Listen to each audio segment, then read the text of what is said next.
वो मेरी बेटी की माँ है, तुम जानती हो। मसला वो नहीं, मसला ये है कि तुम दुआ का जिक्र मेरे सामने करते हो। ऐसा कैसे कर सकते हो तुम?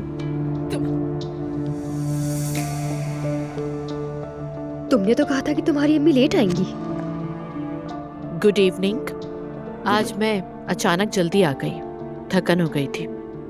सॉरी बच्चों, बेहतर है कि पार्टी खत्म करके अपने अपने घर जाएं सब। अगर तुम्हारी ख्वाहिशात बड़ी हैं तो इसके लिए दिन रात मेहनत तुम्हें ही करनी होगी। चीजें ऐसे नहीं मिलती, कमाई जाती हैं।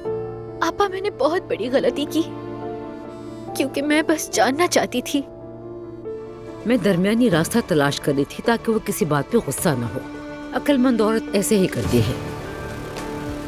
तो आप भी सुन लें, अगर असलान को तसल्ली चाहिए होगी तो उसकी बीवी उसके पास मौजूद है, आप फिक्र मत करें।